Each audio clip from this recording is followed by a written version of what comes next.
என் அன்பு சகோதர சகோதரிகளே, உங்களை அன்போடு வாழ்த்துகிறேன். நம்முடைய சென்னை விருகம்பாக்கம் அலுவலகத்தில் கர்த்தருடைய பிரதான கிருபையினால் கர்த்தர் கடந்த 2018 வருஷம் கர்த்தர் கொடுத்த தரிசனத்தின் பேரிலே பீடியாட்ரிக் நியூரோ ரீஹாப் சென்டரை நம்ம விங்ஸ் ஆஃப் விக்டரி மூலமாக துவங்க போகிறோம். இது பெரிய ஒரு சேலஞ்சிங்கான காரியம். சில பிள்ளைகளை சில பெற்றோரால் அவங்களால ட்ரீட்மெண்ட் கொடுக்க முடியாத அளவு பாதிக்கப்பட்டிருக்காங்க. ஆனால் நாம் ஆண்டவருடைய நாம மகிமைக்காக இந்த காரியத்தை செய்ய போகிறோம். இதற்காக ஒருவேளை நீங்கள் ஸ்பெஷல் எஜுகேஷனலிஸ்ட்டாக அந்த தெரப்பி படிச்சிருந்தா, அல்லது நீங்கள் ஒரு ஆக்குபேஷனல் தெரப்பிஸ்ட்டாக இருந்தால், அல்லது நீங்கள் ஸ்பீச் தெரப்பிஸ்ட்டாக இருந்தால் நீங்கள் எங்களோட கூட தொடர்பு கொள்ளலாம். ஊழியத்துக்கு அர்ப்பணிப்புள்ளவங்க நீங்கள் எங்களோட தொடர்பு கொள்ளுங்கள். இணைந்து நாம் ஊழியத்தை செய்வோம். ஒருவேளை இந்த பெரிய திட்டத்துக்காக நாம் பல லட்சங்கள் நம்ம செலவு பண்ணணும். இதற்காக நீங்கள் கொடுக்க விரும்பினாலும் நீங்கள் கீழே இருக்கிற அந்த ஃபோன் நம்பரில் உங்கள் ரெஸ்யூம் அனுப்பலாம், எங்களோட தொடர்பு கொள்ளலாம். அநேக இன்றைக்கி காசு இல்லாததுனால எங்கெங்கேயோ போய் கஷ்டப்பட்டுருக்குறாங்க. நாம் இதற்காக அநேகரை ஆண்டவருக்கு நேராய் நடத்துவதற்கும் தேவனுடைய ஊழியத்தை நன்மையை செய்வதற்கும் அழைக்கப்பட்டவர்கள். எங்களோடு இணைந்து கொள்ளுங்கள். நாம் இணைந்து தேவ ராஜ்யத்தை கட்டுவோம். God bless you.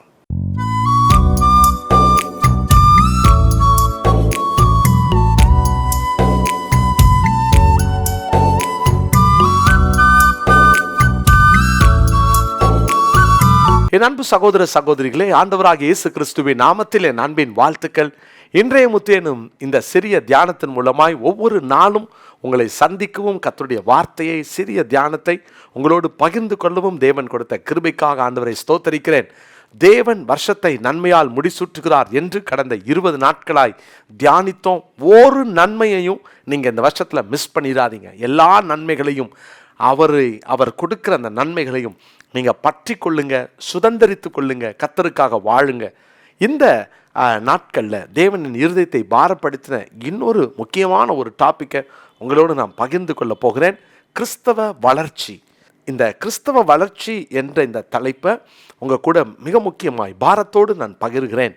அருமையான தேவனுடைய பிள்ளைகளே, ஆவிக்குரிய வாழ்க்கையில் நம்ம எவ்வளோ வளர்ந்துருக்கிறோம், ஆவிக்குரிய வாழ்க்கையில் எப்படி வளரணும், எங்கே வளரணும், நம்ம வளர்வதற்கு என்ன செய்யணும், இதையெல்லாம் நம்ம இந்த நாட்களில் தியானிக்க போகிறோம்.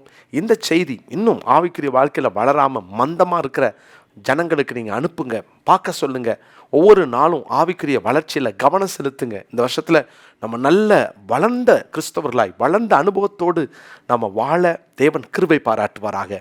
அருமையான கர்த்தருடைய பிள்ளைகளே, வாசிப்போம். எபேசியருக்கு எழுதின நிருபம் 4ஆம் அதிகாரம் 14, 15 வசனங்களை நான் வாசிக்கிறேன். எபேசியர் 4, 14, 15.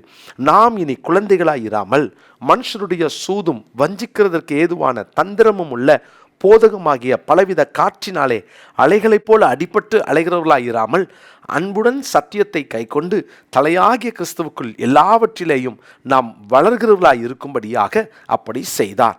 தலையாகிய கிறிஸ்துவுக்குள் எல்லாவற்றிலேயும் நாம் வளர்கிறவர்களாய் இருக்கும்படியாக, தலையாகிய கிறிஸ்துவுக்குள் நாம் வளர்கிறவர்களாய் இருக்கும்படியாய், அதிலும் எல்லாவற்றிலும் வளர்கிறவர்களாய் இருக்கும்படியாக அப்படி செய்தார். எப்படி செய்தார்? சபைக்குள்ளாக இந்த 5 வித ஊழியங்களை கர்த்தர் வைத்திருக்கிறார். அதை தான் 13ஆம் வசனத்தில் அப்போஸ்தலனாகிய பவுல் சொல்கிறார். அப்போஸ்தலர்கள், தீர்க்கதரிசிகள், சுவிசேஷகர்கள், மேய்ப்பர்கள், போதகர்கள் என்று 5 வித ஊழியங்களை வைத்து, இந்த 5 வித ஊழியத்துக்கு காரணமே நீங்கள் எல்லாவற்றிலும் வளர வேண்டும் என்று சொல்லுகிறார்.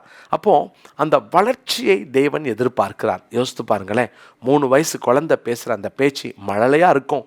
அதே குழந்தை ஒரு 13 வயசில் அதே மாதிரி மழலையாக பேசுச்சுன்னா நமக்கு ஒரு பயம் வரும். குழந்தைய கொண்டு போய் டாக்டர்கிட்ட காட்டலாமா, ஏதாவது ஒரு பீடியாட்ரிஷனை பார்த்து இந்த குழந்தைக்கு என்ன ஸ்பெஷல் எஜுகேஷன் தேவையா அப்படின்னு பார்ப்போம் இல்லையா, கவனம் செலுத்துவோம் இல்லையா. என்ன காரணம்? குழந்தைக்குள் ஏதோ ஒரு வளர்ச்சி குறைவு. பிரியமானவர்களே, நம்ம வாழ்க்கையில் ஆவிக்குரிய வாழ்க்கையில் வளர்ந்துருக்குறோமா அப்படின்னு நிறைய நேரம் நம்ம கிராஸ் செக் பண்ணுறதே இல்லை.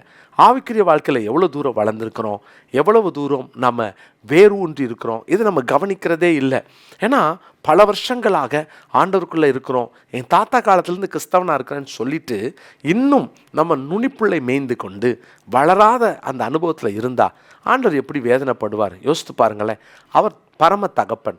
பிள்ளைகளாகிய நம்மளை பார்க்கும்போது 10 வருஷத்துக்கு முன்னால் இருந்த அதே கிறிஸ்தவ வாழ்க்கை இன்றைக்கும் இருக்குது, இல்லை அதை விட குறைஞ்சிருக்குது. அந்த ஜபத்தில் வளர்ந்துருக்காங்களா, வேத வாசிப்பில் வளர்ந்துருக்குறாங்களா, ஆவிக்குரிய வாழ்க்கையில் இவங்க வளர்ந்துருக்குறாங்களா, யாருக்காவது நின்று சுவிசேஷம் சொல்ல தெரியுமா அப்படின்னு ஆண்டவர் பார்ப்பாரே.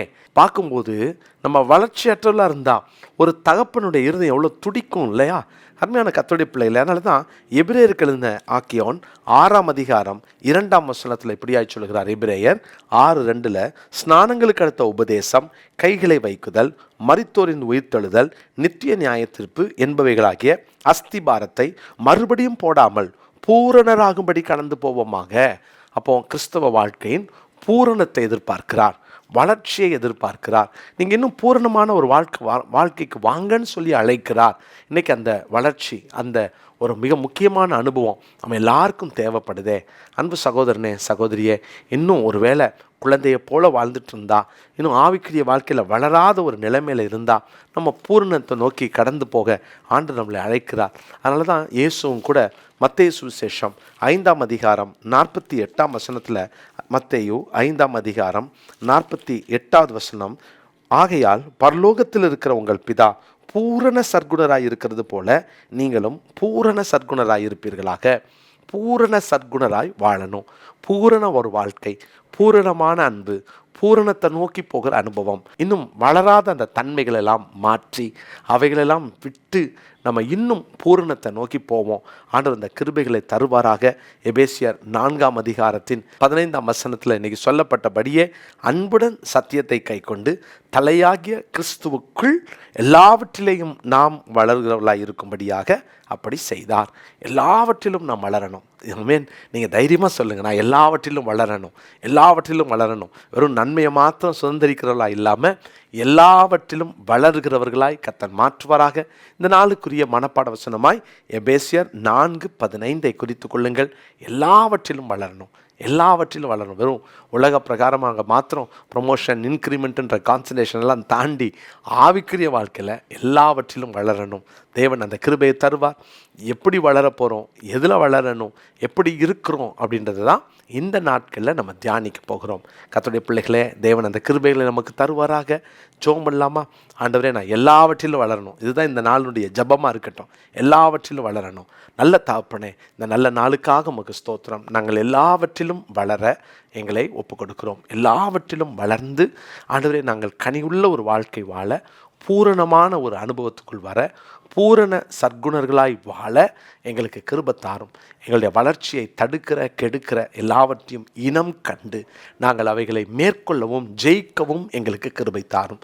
தொடர்ந்து இந்த நாட்களிலே நாங்கள் தியானிக்க போகிற இந்த ஒவ்வொரு நாள் தியானத்திலும் எங்களுடைய ஆவிக்குரிய வாழ்க்கையின் வளர்ச்சியிலே கவனம் செலுத்தவும் எங்களுக்கு அனுக்கிரகம் செய்யும். இயேசுவின் நாமத்தில் ஜெபிக்கிறோம் நல்ல பிதாவே, ஆமென்.